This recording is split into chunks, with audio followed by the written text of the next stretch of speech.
Alors, la semaine passée, on avait parlé beaucoup de la justification par la foi à la fin de Romains 3. Vous vous souvenez des 2 chaises, ceux qui étaient là? Il faut transférer la confiance. On abandonne tout espoir en soi-même.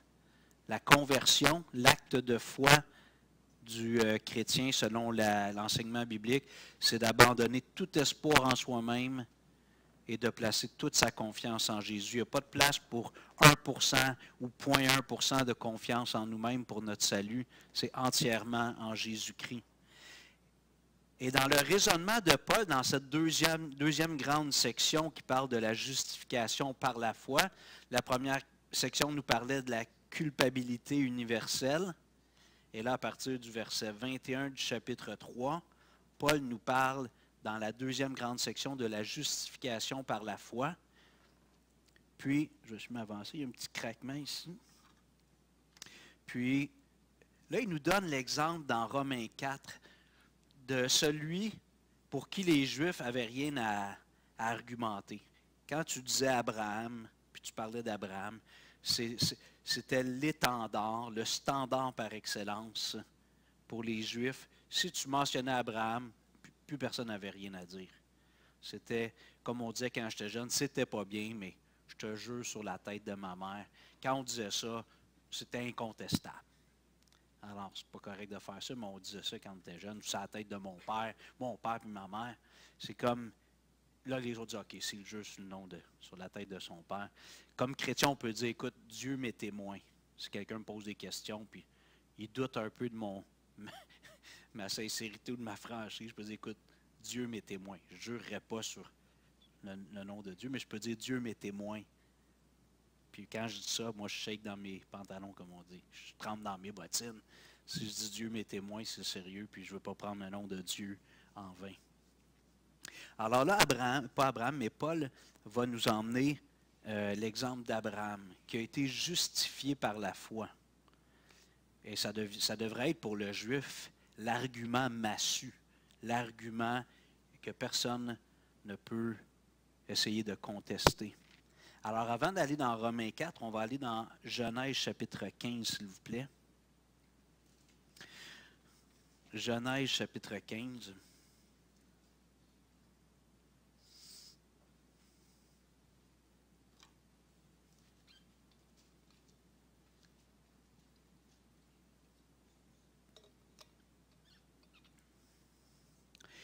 Alors, juste avant de lire versets 1 à 6, souligner quelques faits. Pour les Juifs, encore aujourd'hui, Abraham est le père de la nation.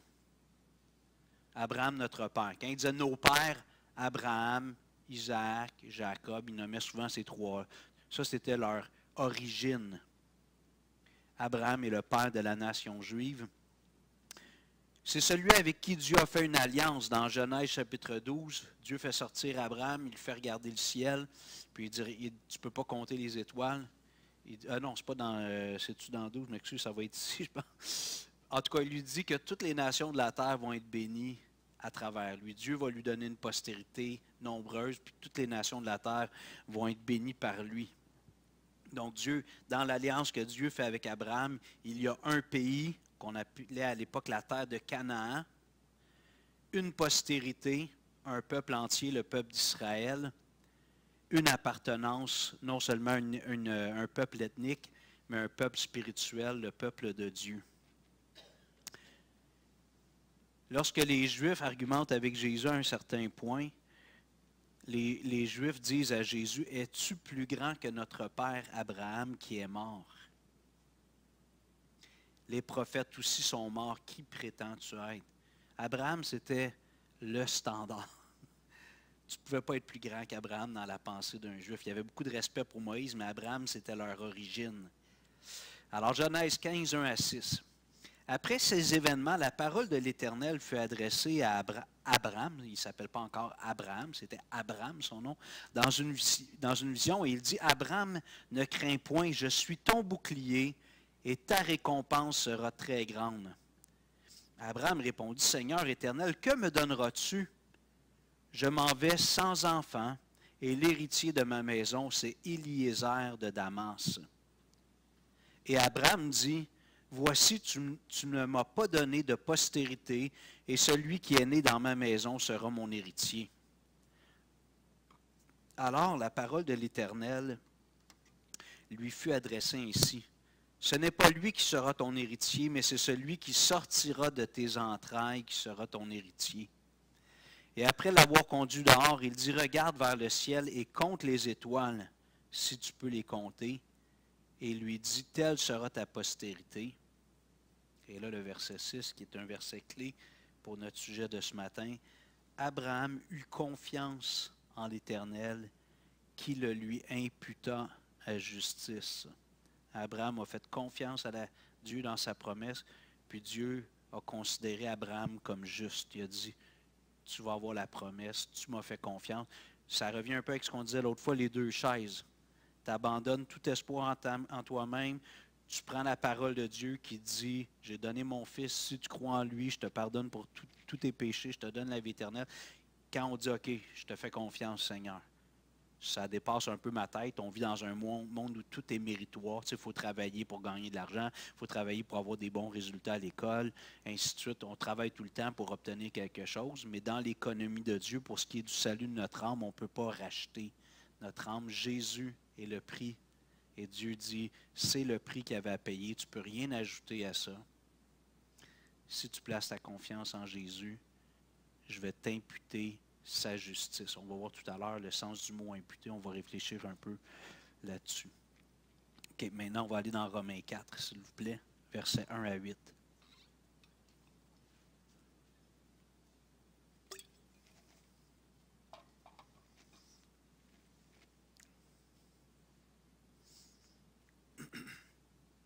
Romains 4, 1 à 8. « Que dirons-nous donc qu'Abraham, notre père selon la chair, a obtenu? Si Abraham a été justifié par les œuvres ou les bonnes actions, ou sa moralité, ou sa religiosité, il a sujet de se glorifier, mais non devant Dieu. Car que dit l'Écriture? Abraham crut à Dieu, et cela lui fut imputé à justice. » Paul cite ici ce qu'on vient de lire, Genèse 15, 6. « Abraham crut à Dieu, et cela lui fut imputé à justice. » Verset 4. « Or, à celui qui fait une œuvre, le salaire est imputé, non comme une grâce, mais comme une chose due. » Verset 5. « Et à celui qui ne fait point d'œuvre, mais qui croit en celui qui justifie l'impie, sa foi lui est imputée à justice. » De même, David exprime le bonheur de l'homme à qui Dieu impute la justice sans les œuvres. Verset 7. « Heureux ceux dont les iniquités sont pardonnées et dont les péchés sont couverts. » 8. « Heureux l'homme à qui le Seigneur n'impute pas son péché. » Abraham, notre père, verset 1. Que dirons-nous donc qu'Abraham, notre père selon la chair? Évidemment, il s'adresse aux Juifs dans ces quelques versets. Il veut essayer de les convaincre de la justification par la foi et non par l'observation de la loi. Et comme j'ai mentionné tout à l'heure, Abraham était le père biologique de tous les Juifs. Tous ceux qui existent encore aujourd'hui ont un lien génétique avec Abraham. On peut dire que tous les êtres humains ont un lien génétique avec Adam et Ève, étant donné que Dieu a détruit toute l'humanité, sauf Moïse, sa femme, ses 3 fils. Donc on vient tous, pas de Moïse, Noé, on vient tous à quelque part de Noé, puis dépendamment d'où on vient soit de Sem, un de ses fils, Cam ou Cham, puis Japheth. Donc, pas Moïse, Noé a eu 3 fils.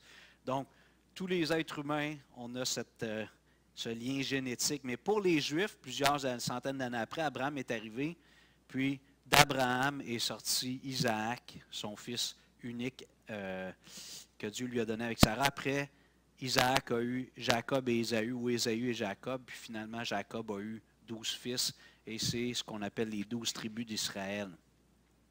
Donc, Paul s'adresse aux Juifs, Abraham, notre père selon la chair. Pour les Juifs, le fait d'être génétiquement un descendant d'Abraham, c'était un peu comme une assurance vie éternelle. Leur filiation génétique avec Abraham, c'était comme un peu une garantie. On voit dans Jean 8, 33, vous pouvez écouter, je vais lire rapidement. Les Juifs parlent à Jésus et lui répondirent, « Nous sommes la postérité d'Abraham et nous ne fûmes jamais esclaves de personne. Comment dis-tu, vous deviendrez libres? » Parce que Jésus parle à ses dirigeants juifs, les pharisiens, les scribes, il leur dit, « Vous allez connaître la vérité à travers ma prédication, puis la vérité va vous affranchir, va vous rendre libre. » Eux autres sont choqués. Pourquoi tu dis ça? C'est drôle que leur réflexion, ils disent, on n'a pas Abraham pour part, on n'a jamais été esclave de personne, il était sous domination romaine, puis après, il avait été sous d'autres dominations. Mais en tout cas, ils disent, nous sommes la postérité d'Abraham et nous ne fûmes jamais esclaves de personne. Comment dis-tu, vous deviendrez libre? Pour le juif du temps de Jésus, et certainement plusieurs encore aujourd'hui, leur filiation ou leur lien génétique avec Abraham faisait d'eux des gens très spéciaux aux yeux de Dieu. Paul nous dit, si vous vous souvenez dans Romains 2, 17, « Toi qui te donnes le nom de juif, qui te repose sur la loi, qui te glorifie de Dieu. » On l'a vu dans Romains 2, quand Paul veut convaincre même les Juifs qu'ils sont coupables, pécheurs coupables et condamnés devant Dieu. Pour les Juifs du temps de Paul, du temps de Jésus, et comme j'ai dit encore plusieurs Juifs aujourd'hui, leur lien avec Abraham fait d'eux une personne ou d'eux-mêmes des personnes spéciales. Les Juifs croyaient, quand on lit dans la littérature qui est extra-biblique, dans des commentaires de rabbins ou d'autres livres historiques, on voit que pour les Juifs, Abraham était l'exemple parfait du juste. C'était l'exemple parfait du juste. Je vous lis ce que j'ai dans mes notes. Si plusieurs écrits apocryphes juifs mentionnent qu'Abraham était un propre juste devant Dieu, le livre des Jubilés affirme, citation, « Abraham était parfait dans toutes ses œuvres devant Dieu et agréable par sa justice tous les jours de sa vie. » Le livre en anglais Book of Jubilees 23:10. C'est une traduction libre de ma part. Ce livre de la littérature juive fut probablement écrit en l'an 135 et l'an 105 avant Jésus-Christ. Donc, dans la théologie juive, Abraham était un propre juste. Dieu acceptait Abraham sur la base de sa propre justice, sa justice personnelle. Donc, les Juifs voyaient Abraham comme un modèle de justice, mais Paul ici veut leur expliquer qu'Abraham n'a pas été l'ami de Dieu, justifié sur la base de ses mérites, mais sur la base de sa foi, en prenant Genèse 15, 6, puis là, il va le développer dans le reste du passage de Romains 4. C'est bien de se rappeler qu'Abraham, avant d'avoir cet appel de la part de Dieu dans Genèse 12, il habitait à Ur, en Chaldée, donc une région au Moyen-Orient.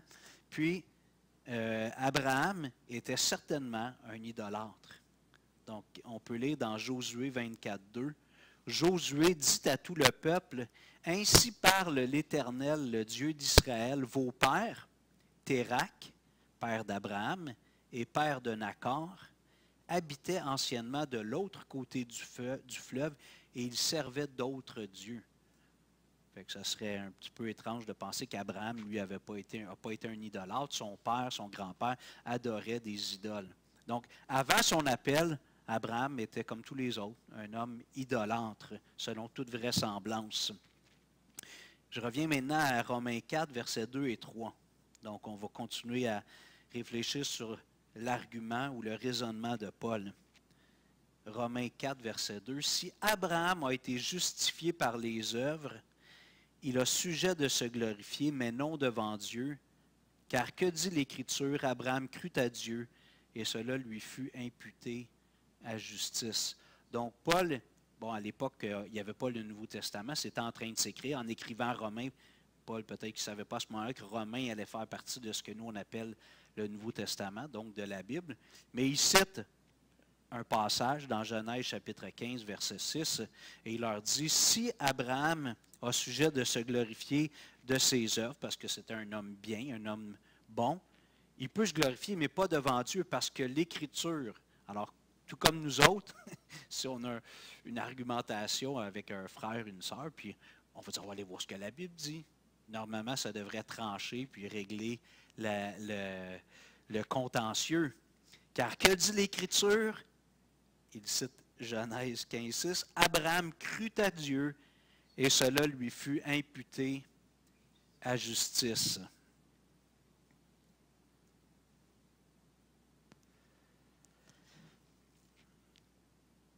J'ai marqué ici dans mes notes, bon, évidemment, on a en tête Genèse 15:6. La justification par la foi n'est pas un système religieux. Si on se met à réfléchir puis s'informer un peu sur tous les grands mouvements philosophiques ou les grandes religions, c'est toujours basé sur l'effort personnel. Si tu es pratiquant, si tu respectes les rituels, si tu fais un pèlerinage à telle place dans ta vie, puis ainsi de suite, tout repose sur l'individu, sa piété, son engagement, sa moralité.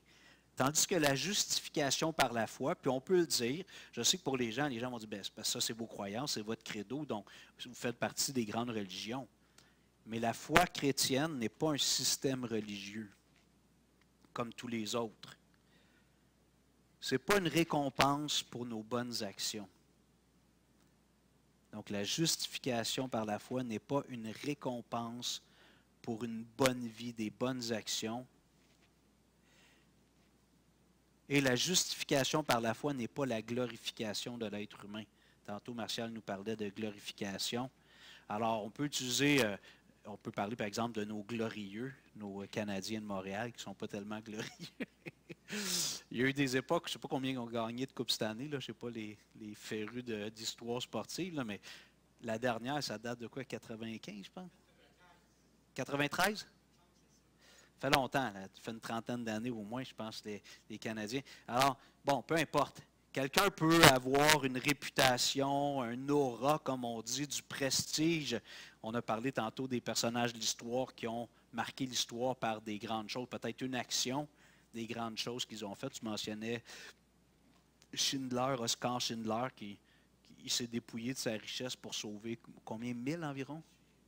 Donc, si vous n'avez pas vu le film, vous pouvez regarder ça, de la liste de Schindler, c'est vraiment touchant. Alors, il a sauvé plusieurs Juifs, au moins 1000, là, d'être envoyés dans les camps de concentration puis d'extermination, finalement. Donc, c'est glorieux, c'est digne de mention. Maintenant, la justification par la foi, ce n'est pas de mettre les projecteurs sur l'être humain. La justification par la foi, c'est une relation avec le Dieu vivant, contrairement à un système religieux. Contrairement au fait d'être une récompense pour des bonnes actions, la justification par la foi, c'est une grâce, une faveur qu'on ne mérite pas accordée par Dieu. Et contrairement à la glorification de l'homme, la justification par la foi glorifie Dieu. Parce que celui qui est le bon dans tout ça, c'est Dieu. Quand Dieu impute à un homme, à une femme, la justice de Christ et ne lui impute pas son péché personnel, la gloire revient à Dieu. Il y a eu des pardons présidentiels dans les derniers mois. Vous avez remarqué ça? Joe Biden, avant de quitter, même pendant que M. Trump était en train de faire son allocution d'investiture, il en a profité pour pardonner un paquet de monde. Bon, dans la Constitution américaine, le président a ce privilège, il peut accorder un pardon, un peu comme un monarque. Un roi pouvait gracier un coupable, un meurtrier. On voit que Ponce Pilate, à la Pâque, il demande aux Juifs, qui voulez-vous que je libère? Puis il demande un meurtrier, un homme qui était accusé de sédition et de meurtre. Donc, le gouverneur romain avait ce privilège de dire, il est coupable, tout le monde le sait, il a vraiment fait ça, mais moi je lui pardonne. C'est comme si son dossier judiciaire est blanchi en ce qui concerne cette chose-là. Donc, c'est qui a les honneurs dans ce cas-là? Si on prend l'exemple de Pilate avec Barabbas, c'est Pilate qui a gracié Barabbas. Bon, le peuple juif qui ont demandé qu'on libère Barabbas au lieu de Jésus, mais celui qui est magnanime puis qui est généreux, là-dedans, ce n'est pas le criminel qui aurait dû être crucifié. C'est le gouverneur qui va le gracier. Aujourd'hui, on a, je dirais, dans notre société occidentale, la tendance lourde, il y a plein d'autres choses aussi, mais la tendance lourde, ce qui a remplacé un peu la religion, c'est ce qu'on appelle l'humanisme. Donc, c'est arrivé un peu avec le siècle des Lumières, puis tout ça, cette période en Europe où c'est comme si on réalisait plein de choses, puis il y avait des nouvelles façons de penser qui se sont établies, et l'être humain a pris beaucoup de place. L'humanisme, par définition, évacue Dieu, tout concept de Dieu. Ce qu'on appelle l'humanisme. Donc, ça sonne bien, tu sais, l'humanisme, c'est d'aimer l'être humain, c'est d'être sensible à l'être humain, mais l'humanisme va plus loin que ça. L'humanisme évacue Dieu, tout concept de Dieu, puis place l'homme au centre. Et l'homme est le maître de son destin. Je ne sais pas si vous avez vu le film Invictus, c'est un peu une partie de la vie de Nelson Mandela avec les joueurs de rugby, là. Je ne sais pas si vous avez vu ce film-là. Mais il y a un poème qui s'appelle Invictus que Nelson Mandela en citait, puis je connais juste un extrait que vous avez entendu, où Nelson Mandela affirme qu'il est maître de son destin et le capitaine de son âme. Ça, c'est de l'humanisme. Même si peut-être dans les propos, Dieu occupe une place, je ne suis pas maître de mon destin et je ne suis pas le capitaine de mon âme. Avant d'avoir cédé cette place-là à Jésus, il y avait quelqu'un d'autre qui était le capitaine de mon âme. C'était le diable. Souvent, on ne le sait pas. On pense que c'est nous autres qui est en charge. Mais l'humanisme est la tendance lourde dans, je dirais, le monde occidental. Ça change. C'est intéressant de voir que les gens sont plus religieux. Même on a eu un témoignage hier de Jonathan, ceux qui n'étaient pas là, Jonathan Lantier. Je ne sais pas quel âge qu'il a. Y a-tu dit son âge? Non? Peut-être fin vingtaine, début trentaine, peut-être. Puis, c'est un Québécois de souche, comme on aime dire. Puis, tu sais, il disait, aujourd'hui, les Québécois, lui, il a passé par toutes sortes de choses, mais malheureusement, comme beaucoup de jeunes Québécois qui sont désœuvrés, leurs parents ne leur ont pas enseigné la foi, donc ils ont grandi dans un genre d'univers un peu athée ou du moins humaniste. Donc, beaucoup de gens se trouvent dans cette catégorie aujourd'hui. Même les familles qui arrivent avec l'immigration, leurs enfants, reçoivent un héritage souvent religieux, la première génération qui naît ici ou qui grandit ici. Mais la deuxième, souvent, ça s'effrite malheureusement. Ça peut prendre peut-être quelques générations. Mais c'est la tendance lourde, et dans l'humanisme, ce qu'on fait, c'est qu'on met l'être humain de l'avant, puis on tasse Dieu du décor. À la limite, s'il y a un Dieu, les humanistes qui reconnaissent qu'il y a peut-être une divinité, ça va être ce qu'on appelle des déistes ou des agnostiques. Alors, au mieux, ils pensent qu'il y a un Dieu, mais il nous a créés puis il est parti. Donc maintenant, c'est à nous autres de prendre les choses en charge. Ou les agnostiques, s'il y a un Dieu qui existe, on ne peut pas le connaître. Donc ça, c'est peut-être les versions les plus croyantes dans l'humanisme. Maintenant, si on revient à notre passage, lorsque Paul cite au verset 3, « Car que dit l'Écriture, Abraham crut à Dieu, et cela lui fut imputé à justice. » Concernant le fait de croire, la semaine passée, j'ai donné un exemple. J'espère que ça clarifie les choses. C'est quoi la foi? Souvent, les gens vont associer la foi à un credo ou un ensemble de doctrines dans lesquelles on croit, des croyances religieuses. Mais la foi, c'est plus que ça. La foi implique tout mon être. Vous vous souvenez des deux chaises? C'est pas juste, je crois que la chaise existe. Quand on fait cet exemple-là, puis on veut détailler, on demande aux gens, je vais le refaire. Il y en a qui m'ont dit qu'ils ont aimé ça, la chaise. Non, reste assis là. Je vais prendre l'autre derrière. Je vais reprendre ma chaise. Je reviens dans la caméra, là, ceux qui seront là-bas. Alors, je reprends un peu mon illustration de la chaise. Ça représente Hugo. Toute sa personne, ses pensées, ses actions, son passé, son présent, son futur. Et ça représente Jésus-Christ, qui a été fait chair, semblable à nous, sans commettre de péché. Puis, naturellement, l'être humain, on s'appuie sur nous-mêmes. On se dit, s'il y a un Dieu, puis s'il y a un paradis après la mort, un ciel, si Dieu m'accepte, c'est parce que je suis quand même pas si pire que ça, parce que sinon, il y en a un méchant paquet qui va aller en enfer. Souvent, c'est le raisonnement des gens. Je ne suis pas si pire que ça. Mais on a vu, là, je ne veux pas refaire toute l'explication, mais Jésus est mort sur la croix pour payer pour nos péchés. On l'a vu avec la propitiation puis tout ça. Et ce que Dieu nous demande, c'est d'abandonner toute confiance en nous-mêmes, tout espoir en nous-mêmes, puis de se confier entièrement à Jésus-Christ. Comme je disais un petit peu en blague, on ne va pas à cheval entre les deux. Ça, c'est pas solide, ça, c'est solide. Quand ça va tomber, si je suis à cheval, je vais tomber avec ça. Maintenant, si je reviens avec mon explication concernant la foi, donc, toujours dans l'exemple, supposons que ça, c'est Jésus-Christ. Puis, quelqu'un me pose la question, Hugo, est-ce que tu crois que cette chaise-là existe? Donc, je reviens sur ma chaise, je suis assis ici. Puis on me dit, est-ce que tu crois que Jésus-Christ a existé? Ben oui, je pense que ça serait un peu drôle de nier ça. Il a quand même changé une partie du cours de l'histoire. Tu crois que Jésus a existé? Oui. Est-ce que tu crois que Jésus est mort sur la croix, puis que Dieu, il a été le sacrifice que Dieu a donné pour tes péchés? Oui, je crois ça. Ça revient un peu à dire, est-ce que tu crois que la chaise peut te supporter? Tu penses-tu que si tu vas t'asseoir dessus, elle va te supporter? Et j'ai l'impression qu'il y a beaucoup de jeunes qui ont grandi dans des foyers chrétiens, qui ont reçu l'Évangile depuis qu'ils sont tout jeunes.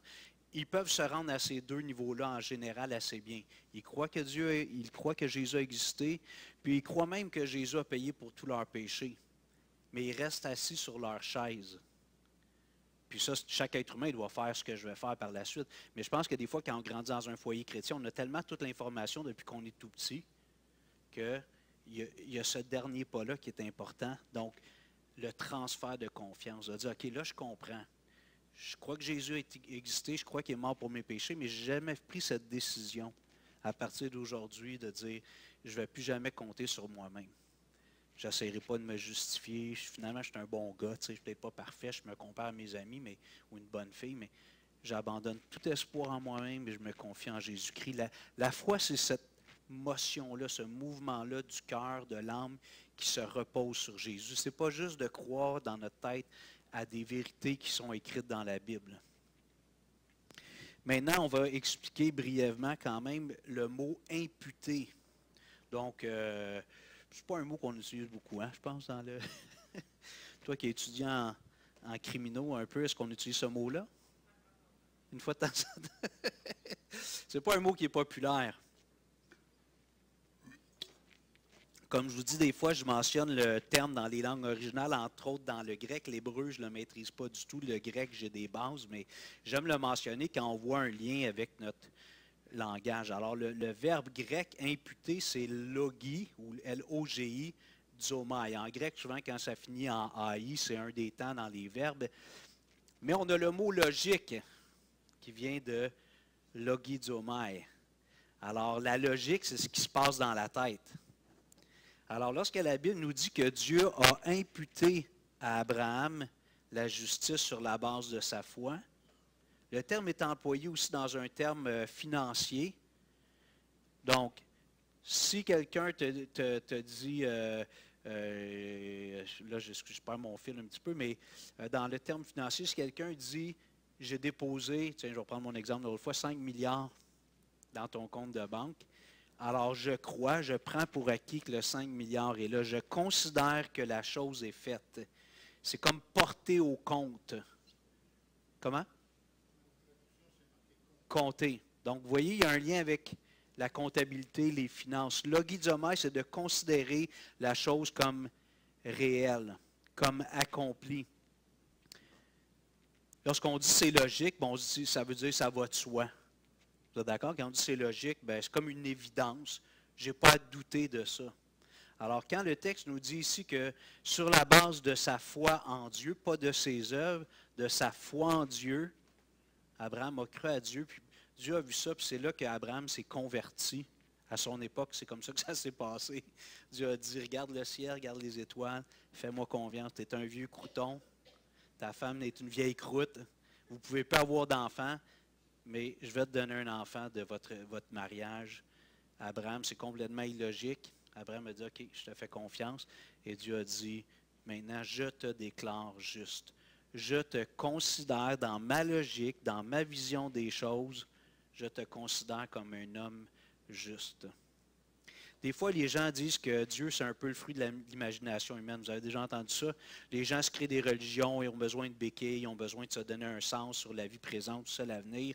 Je trouve ça drôle, dans le fond, parce que c'est nous qui sommes le fruit de l'imagination de Dieu. Nous, on est un peu le monde que Dieu a imaginé. L'affaire, c'est que quand Dieu imagine quelque chose, ça arrive. Heureusement que ce n'est pas la même chose pour nous autres. Dès que Dieu imagine quelque chose, ça devient réel.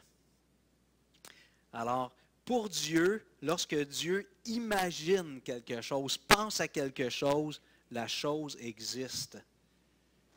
Alors, si Dieu me déclare juste, Est-ce qu'il y a quelque chose qui peut changer ça? Si Dieu me dit, Hugo, tu as placé ta foi, tu as quitté tout espoir en toi-même et tu as placé ta confiance en Christ, sur la base de cette foi, je te déclare juste devant moi. Il n'y a rien qui va changer ça. Si Dieu le conçoit dans son esprit, c'est accompli. C'est merveilleux. Imagine. Moi, je me regarde encore aujourd'hui, je suis imparfait, je fais des erreurs, des fois je me trouve stupide. Mais quand je viens devant le Seigneur, je dis, Seigneur, regarde, je me suis encore mis les pieds dans les plats, je te demande pardon pour ça. Dieu m'accorde son pardon, cette grâce-là qui est comme renouvelée tout le temps, mais je sais qu'aux yeux de Dieu, mon état éternel, mon lien filial, spirituel avec Dieu n'est jamais remis en question. Parce que ce que Dieu voit maintenant quand il regarde Hugo, c'est un saint, un juste, un enfant de Dieu, un co-héritier avec Christ, quelqu'un qui est destiné au ciel. Pas parce que je suis un bon gars, parce que j'ai changé de chaise. Vous comprenez? Alors c'est important ici. Paul, pour convaincre les Juifs de son époque, il prend l'exemple qui normalement devrait fermer le bec à tout le monde, clouer le bec à tout le monde. Il dit Abraham. Est-ce qu'Abraham a été justifié devant Dieu sur la base de ses œuvres? Il dit non, les Écritures nous disent Abraham crut à Dieu et parce qu'il a cru en Dieu, dans sa promesse de lui donner une grande postérité, il a fait confiance à Dieu. Dieu lui a imputé, a considéré à partir de ce moment-là Abraham comme un juste. Contrairement à un propre juste, quelqu'un qui dit « je suis un bon gars, je ne mérite pas la punition, je ne mérite pas l'enfer, je mérite que Dieu me laisse rentrer au ciel ». Alors, c'est important, cette doctrine-là, c'est le fondement de la foi chrétienne. Jésus est le cœur, c'est lui la pierre angulaire, mais le fondement de notre foi, tout a changé dans ma vie quand j'ai fait ce transfert de confiance.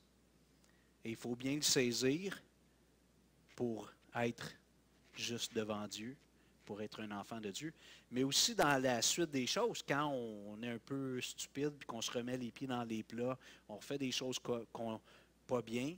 Là, c'est comme si l'amour de Dieu devient conditionnel dans notre esprit. Dieu m'aime-tu encore? J'ai fait cette niaiserie-là. La réponse est oui. Dieu, son amour est inconditionnel. Parce que Dieu, maintenant, voit en toi un juste. Comme j'ai dit, il y a plusieurs prédications. Est-ce que la relation avec Dieu peut être effritée? Oui. Comme on donnait comme exemple avec nos enfants. Nos enfants, même des parents qui renient leurs enfants, sont pris avec. Génétiquement, c'est leurs enfants, c'est eux qui leur ont donné la vie. Alors, même s'il y a un froid entre moi et un de mes enfants, ça reste que c'est mes enfants. Puis moi, je suis leur père. Donc, de la même façon avec Dieu. Logizomai, Dieu porte à ton compte devant lui ton dossier judiciaire. Dieu enlève tous tes péchés, passé, présent, futur, et il te considère comme un juste. Il remet sur toi, il dépose sur toi la justice de Jésus. Jésus a pris ta culpabilité. Maintenant, Dieu met sur toi la justice de Christ. Versets 4 et 5, Romains 4.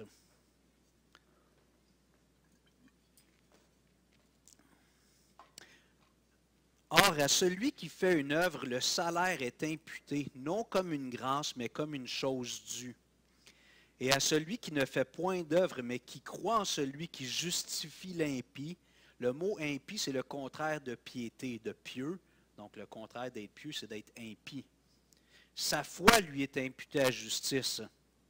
C'est important ici, pas Abraham, mais Paul est en train de dire, si tu veux te présenter devant Dieu sur la base de tes mérites personnels, il faut tout mettre dans la balance.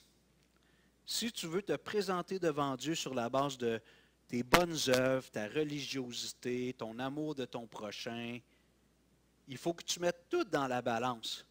Alors, tu embarques avec Dieu dans un jeu de balance. On va mettre tout ce que j'ai fait de bien, mes pensées, mes actions, mes paroles, d'un côté de la balance, puis de l'autre côté, on va mettre toutes les choses que j'ai faites de mal. L'islam enseigne ça. Allah, à la fin, il va comme mettre dans la balance le bon et le mauvais, puis si ça penche du côté bon, tu vas aller au paradis, puis si ça penche de l'autre côté, tu vas aller dans un lieu de perdition. Mais de croire que Dieu peut admettre une personne qui, on va dire, je vais dire des gros nombres, là, qu'il y a 300 millions de choses mauvaises, mais il y en a 400 millions de bonnes. Ça veut dire que Dieu laisserait rentrer au ciel 300 millions de choses mauvaises. Pour Dieu, c'est impossible, parce que Dieu est 3 fois saint. Dieu ne peut pas laisser rentrer dans sa présence. La Bible nous dit car tous ont péché, ils sont privés de la gloire de Dieu. Adam et Ève, qu'est-ce qui est arrivé après qu'ils ont chuté par rapport au jardin d'Éden? Ils ont été kickés dehors. Puis un ange des chérubins ont bloqué l'accès. Dieu n'accepte pas le péché dans sa présence. Pas qu'il est capricieux, par nature, il ne peut pas. Et s'il laissait juste aller probablement les choses naturelles, il viendrait consumer comme ça le pécheur. Dieu est gracieux puis Dieu est patient. Donc Paul dit ici, si quelqu'un veut se présenter devant Dieu sur la base de ses œuvres, il faut que tout soit dans la balance. Et si tu as été vraiment une bonne personne, peut-être que si on faisait un vrai décompte avec toutes les pensées que tu peux avoir, puis finalement il y en a un petit peu plus de bonnes, je doute que ce soit le cas pour personne, mais en tout cas on va dire. Ben, Dieu va dire quand même tout ça de l'autre côté. Qu'est-ce qu'on fait avec ça? Je ne peux pas laisser rentrer ça ici. C'est un sérieux problème. Alors, c'est notre conception de la nature de Dieu, souvent qui est déviante. On voit Dieu comme un grand-papa gâteau, un papa bonasse. Tu sais, oh, regarde, j'ai fait des bonnes actions, fait qu'il va fermer les yeux sur les mauvais. Dieu ne ferme pas les yeux. On en a parlé la semaine passée. Dieu ne ferme pas les yeux sur le péché. Il doit régler le problème du péché. Et ce qui est merveilleux, c'est que Christ s'est chargé de ça. Au verset 5, Paul ajoute, « Et à celui qui ne fait point d'œuvre, c'est-à-dire qui ne se présente pas devant Dieu sur la base de ses mérites, mais qui croit, qui a confiance en celui qui justifie l'impie, sa foi lui est imputée à justice. » C'est comme si Dieu met devant les êtres humains, il dit, tu as deux options, il y a deux chemins, si tu veux venir à moi. Tu peux prendre le chemin des œuvres, mais là, je vais t'évaluer dans ton entièreté. La mauvaise nouvelle, c'est que moi, je ne peux pas laisser passer une faute. Je ne peux pas laisser rentrer une faute, un péché dans mon paradis. Fait qu'on est mal pris. L'autre chemin, c'est de dire, Dieu, regarde, je sais que je ne le mérite pas. Je suis juste un pécheur. Mais je te demande de me faire grâce. J'ai entendu que tu prenais plaisir à faire grâce parce que ton Fils a payé. Ça, c'est la deuxième option et c'est celle qui t'ouvre les portes du paradis. Maintenant, peut-être là, que certains d'entre vous disent, OK, mais pourquoi de bord qu'on fait du bien? Paul adresse ça dans Romains 6.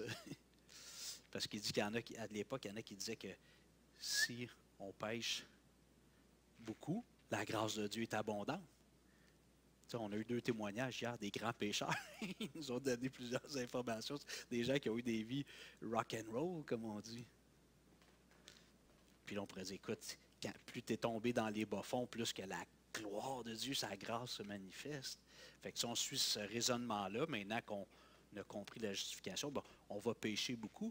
Dieu va déverser sur nous sa grâce en abondance. Dans ce temps-là, on perd de vue que Dieu n'aime pas du tout le péché et qu'il a payé le gros prix. Maintenant, dans Éphésiens 2, on va y aller, OK? On va aller, je ne l'avais pas dans mes notes. Éphésiens 2, s'il vous plaît. Versets 8 et 9.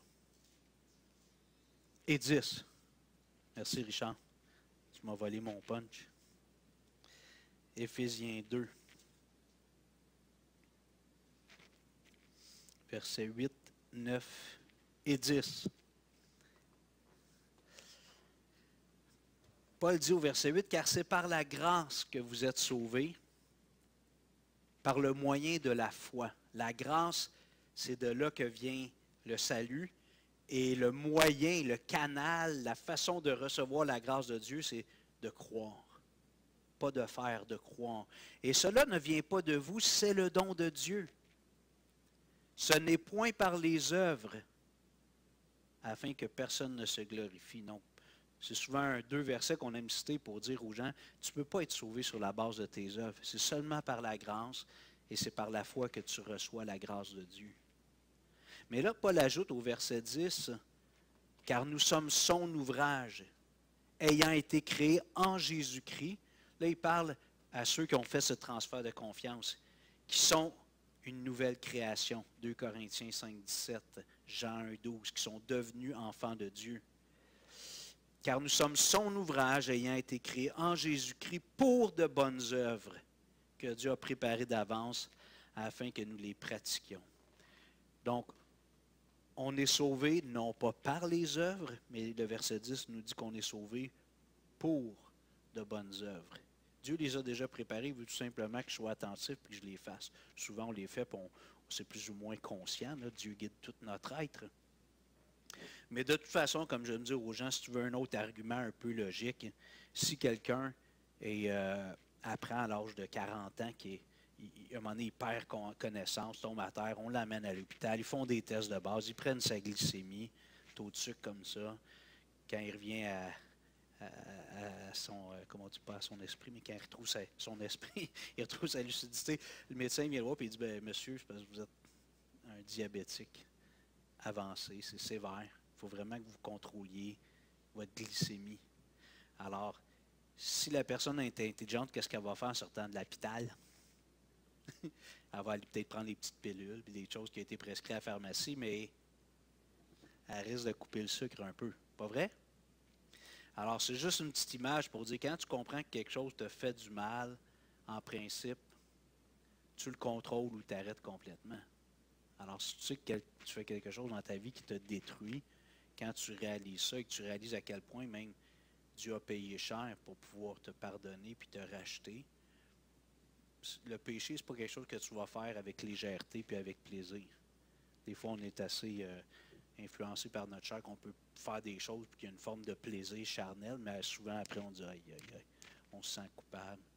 On demande pardon au Seigneur, Dieu nous accorde son pardon, on se relève. Mais alors, pourquoi? Parce que peut-être que certains ont la question, ouais, mais si Hugo, nos œuvres n'ont rien à voir là-dedans, il n'y a rien de méritoire, pourquoi on devrait faire des bonnes œuvres? Pourquoi on devrait aimer notre prochain comme nous-mêmes, être un bon employé, un bon citoyen, un bon chrétien, venir à l'Église, participer? Bien, c'est certainement pas pour gagner la faveur de Dieu. Si tu as compris l'Évangile, Dieu t'a accordé sa faveur entière à cause de Jésus. Il n'y a rien de méritoire. Mais maintenant, tu appartiens à une nouvelle famille avec un schème de valeurs qui sont basées sur l'amour, la bonté, la sainteté, la justice.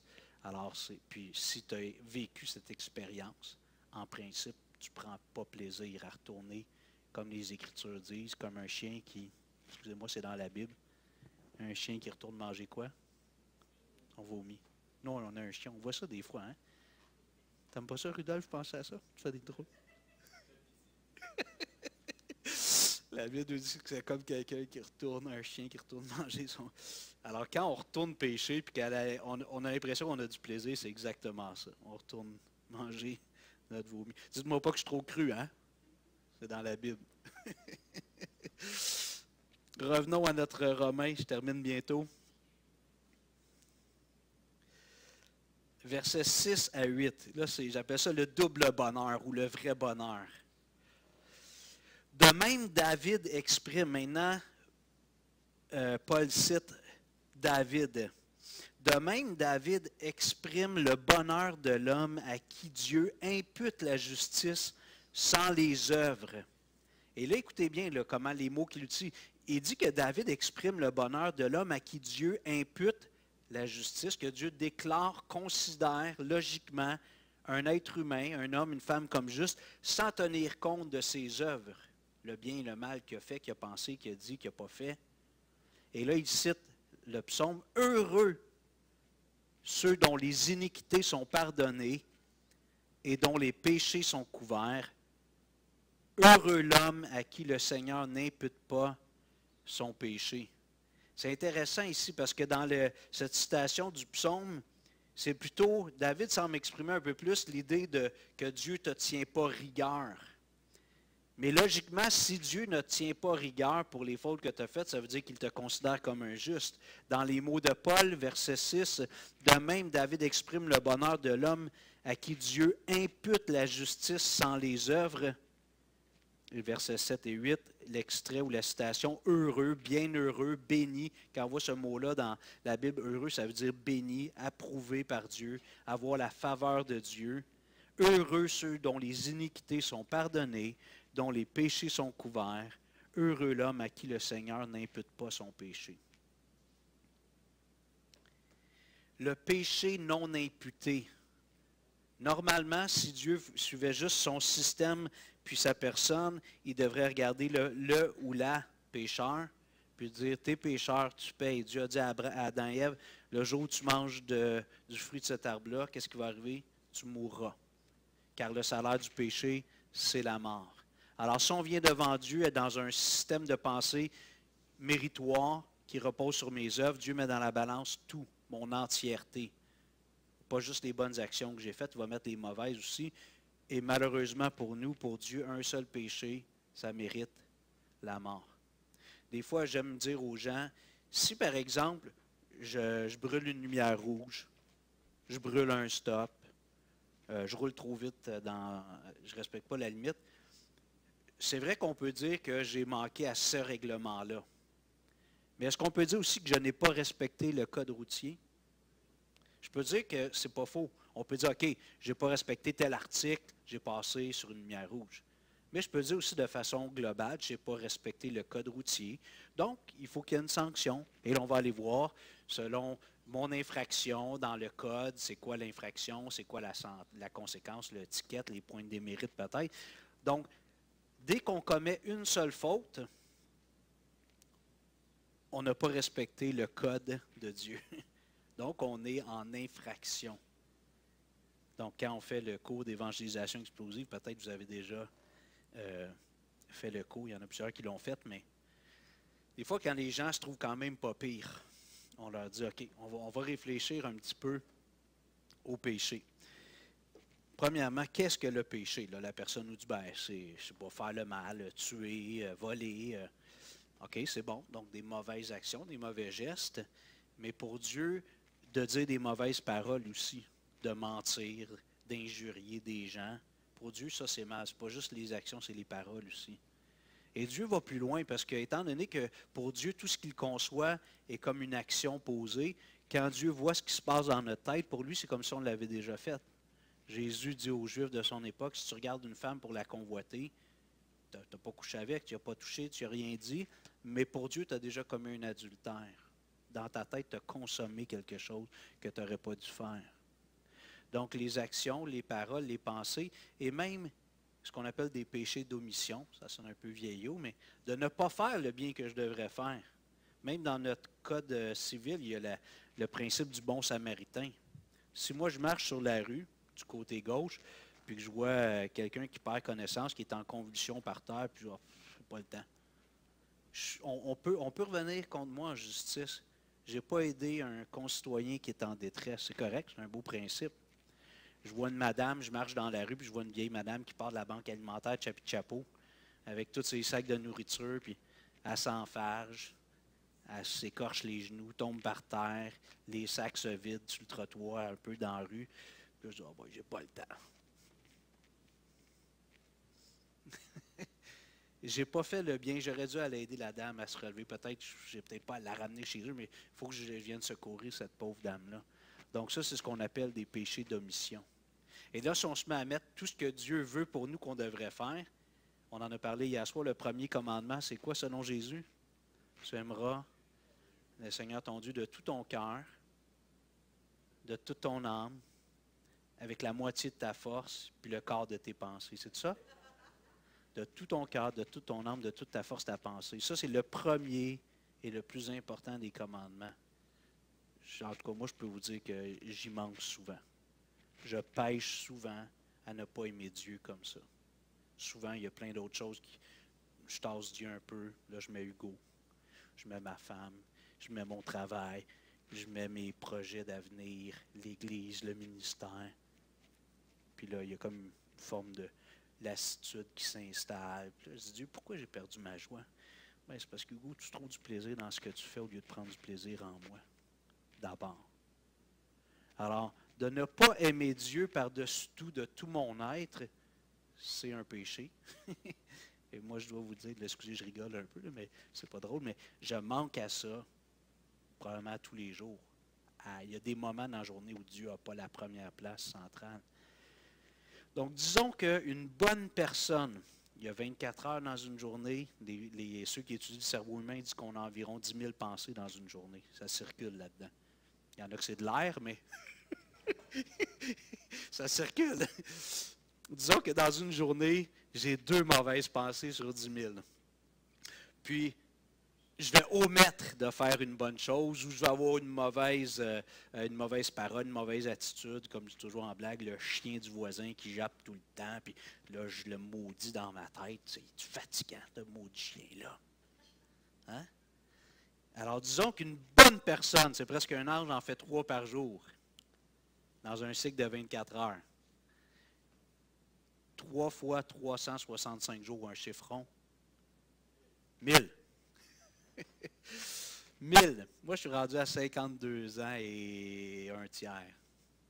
Bon, des fois, les gens disent on va enlever les premières années, là, comme une période d'innocence. Je ne veux pas aller dans ce débat-là, mais assez vite, là, on voit avec nos enfants, même les petits, tu n'as pas besoin de leur apprendre à faire le mal, mais on va dire qu'à partir de 2-3 ans. Ben, moi, je suis à 52, ça veut dire qu'il y a au moins 49 ans fois 1000. Je suis rendu à 49 000 infractions au code de Dieu. Imagine un criminel, et le reste, qui se présente devant un juge avec sa barouette, son trailer, il a son dossier criminel. C'est un bon gars, ça, c'est juste 3 par jour. Il arrive avec ça. Puis il dit, monsieur le juge, écoutez, oui, j'en ai échappé des fois dans ma vie, mais écoutez, laissez-moi partir, je vais être un bon gars. Je vais être un bon. 49 000 chefs d'accusation prouvés. C'est le juge dit, ah, OK, correct. Je te donne une chance. On dirait, écoute, 49 000, c'est pas une infraction, c'est 49 000. Et là, nous, on est capable de raisonner comme ça, des êtres humains imparfaits. Imagine un Dieu 3 fois 5 qui est parfaitement juste. Dieu ne peut pas fermer les yeux sur ces choses-là. Alors, quand David nous dit ici, heureux est l'homme à qui Dieu n'impute pas le péché, c'est que Dieu prend ces 49 000 infractions-là, puis il les tasse. Puis il prend la justice de Jésus, puis c'est ça qu'il y a maintenant dans mon dossier. Des fois, on aime donner l'image, c'est comme si Dieu a écrit là-dessus en rouge, justifié par le sang de Christ. Maintenant, Dieu ne voit plus mes 49 000 infractions, il voit le sang de Jésus, la justice de Christ qui m'a été imputée. Donc, ce double bonheur, c'est quand Dieu dit, écoute, je ne fermerai pas les yeux, mais je décide de ne pas te tenir rigueur pour ces 49 000 infractions que tu as commises. Mais rendu là, considérant qu'en 52 ans, j'ai 49 000 infractions, je vous avoue que je suis un peu nerveux. Parce que je me dis, il ne fera peut-être pas 2 fois ça. Il me reste, selon toute vraisemblance, 30 quelques années à vivre, selon les espérances de vie. Pas sûr que les 30 prochaines, je vais être capable de ne pas faire aucune faute. Comprenez? Un gros défi. Alors Dieu, ce qu'il fait, il n'arrête pas là dans sa grâce. Il dit, Hugo, je ne t'impute pas tes 49 000 offenses, mais je vais te donner une assurance, vie éternelle, blindée mur à mur. C'est la justice que mon Fils a acquise à la croix. Maintenant, je marque sur ton dossier, lavé par le sang de Christ, justifié par la mort expiatoire de Christ, et Dieu qui est éternel, et Dieu qui me considère comme tel. Dans sa logique, Dieu dit, OK, Hugo, c'est réglé ton cas. Christ a tout pris. Maintenant, moi, je te regarde à travers Jésus-Christ. Et voici comment moi, je te regarde. Et comme on a dit tantôt, quand Dieu imagine quelque chose, c'est sûr que ça arrive. On va prier. Seigneur, quelle grâce infinie, majestueuse, incomparable, ineffable. On n'a pas assez de mots pour décrire ton amour, ta grâce envers nous. On est capable de comprendre un peu parce qu'on donne des exemples qui sont connectés avec l'expérience humaine, mais Je pense que durant toute l'éternité, ça va être un état d'extase ininterrompu. Il va y avoir cette effervescence dans notre âme de dire « Wow! Combien Dieu m'a aimé! Combien Dieu m'a gracié! » Toute l'éternité, on va avoir des frissons, les poils droits sur les bras, excités.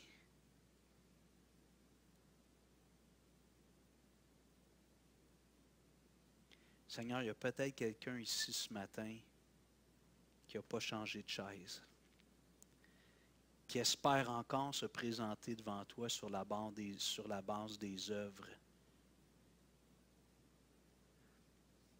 Toi, tu dis c'est correct, viens-t'en mon âme. Mais on connaît déjà l'issue. Parce que tu es 3 fois saint, tu connais toutes choses. Nous, il y a plein de choses qu'on a dit, pensé, pas faites, qu'on a oublié. On ne se souvient pas de ça. Toi, tu n'oublies rien. Tu n'en échappes aucune.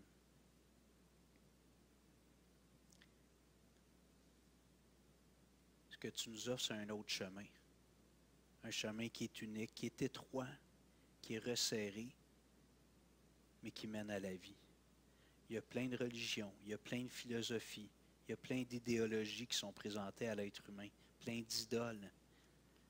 Mais il y a seulement un chemin qui mène au Père.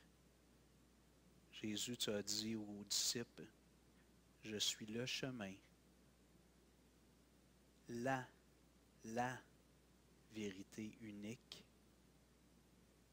et la vie. Nul ne vient au Père que par moi. » Ta mort sur la croix, Jésus, est un passage obligé. Ce n'est pas une option. Pour quiconque veut avoir le bonheur d'être entièrement pardonné par Dieu et entièrement agréé, accepté, purifié, justifié. Jésus, tu es un passage obligé. Je t'invite ce matin à prendre ce chemin.